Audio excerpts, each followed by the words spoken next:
Sir को धन्यवाद देना चाहता हूँ कि हर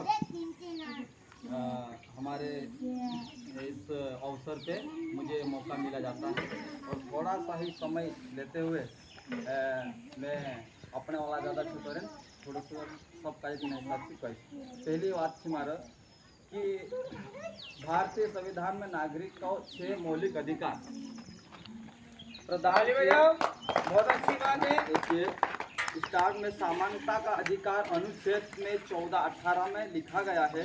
यह अधिकार कानून के समक्ष समानता धर्म जाति लिंग जन्म स्थान के आधार पर भेदभाव का निर्शेष व सार्वजनिक रोजगार में समान अवसर प्रदान करता है। तो कानून मतलब जो है कि कानून पे जो कि एक थाना में कोर्ट में है, लेकिन अपनो कानून जो यहाँ से कवाए गाँव में और स्कूल में से कवाए तो यहाँ साथ सर का जो अपन कहने मजबूर नहीं करना चाहिए।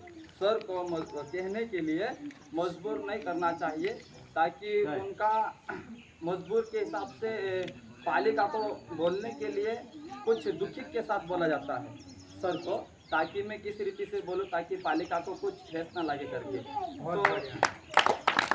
तो इसलिए मजबूरी में सर को बोलना पड़ता है और सर को बोलना भी अधिकार है ताकि सर का स्कूल ये सर के लिए नहीं है, ये स्कूल हमारे लिए है। लेकिन ये स्कूल हमारा घर है, स्कूल हमारे बच्चों के लिए घर है और सर हमारा जो कि हर व्यवस्थित सुविधा के लिए बोलता है तो हमें सुनना चाहिए। ताकि गांधी जी ने कहा है, गांधी जी के पास एक दूसरी तीसरी की पुस्तक में लिखा गया है कि एक माँ एक बच्चे को गांधी जी के पास लाती है और बोलती है कि गांधी जी मेरा लड़का शक्कर ज़्यादा खाता है। तो शक्कर ज़्यादा खाता है तो गांधी जी ने बोला इस बच्चे को कल लाना। तो दूसरे दिन उस बच्चे की माँ उस गांधी जी के पास लाए तो गांधी जी ने बोला कि बोले शक्कर खाना मना है करके। तो बोले ये तो कल भी आप बता सकते थे। तो उस माँ ने बोला ये तो कल भी गांधी जी आप बता सकते थे। बोले नहीं, पहले मैं खुद छोड़ के देखा कि मुझे छूटेगा कि नहीं छूटेगा करके, उसके बाद मैं उसको बता रहा हूँ। अगर हम खाकर यहाँ पर थूकेंगे तो हमारे लिए वो अच्छा नहीं है। हमें छोटा बच्चा भी बोल सकता है कि पापा आप खाते हो, आप इधर थूकते हो तो हमें थूकने में क्या होगा। पहला ये पॉइंट। दूसरा है विश्व स्वतंत्रता अधिकार अनुच्छेद 19-22 में लिखा है बाबा अंबेडकर ने जो हमें अधिकार के बारे में। इसमें भाषण और अभिव्यक्ति की स्वतंत्रता, शांतिपूर्वक सभा, बच्चे शांतिपूर्वक सभा मतलब गाँव वाला मान से एक दाखड़ो आना जुए 5-10 मिनट के लिए तो आना सुबह थोड़ी देर के लिए। मुझे भी ज़्यादा बोलने के लिए अधिकार नहीं है ताकि मैं भी उस बोलने का ज़्यादा जानकारी का नहीं हूँ, लेकिन थोड़ा सा समय दिया गया इसलिए इसमें भाषण और व्यक्तिगत स्वतंत्रता, शांतिपूर्वक सभा, संघ बनाने की स्वतंत्रता, भारत में कहीं भी आने जाने की स्वतंत्रता, कोई भी व्यवसाय या पेशा अपनाने की स्वतंत्रता शामिल है।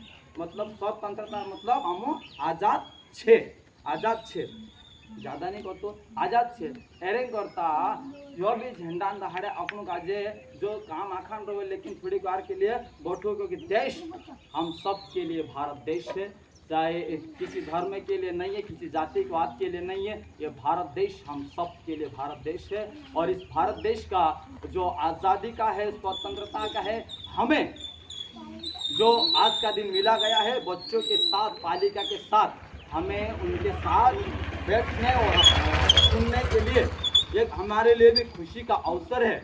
और जो सर ने कहा है कि जो कि यहाँ पर पत्ते खेलने के लिए खैर मना नहीं है शाम के लिए, लेकिन विशेषता यह है कि हमें सीखना भी चाहिए और दूसरों को सिखाना भी चाहिए। सर को धन्यवाद देना चाहता हूँ कि सर हमें मिला है, बच्चों को मिला है, मुझे भी सिखाया गया है, इसलिए सर का जो गुण है वो मेरे अंदर भी है, यही मैं कहना चाहता हूँ।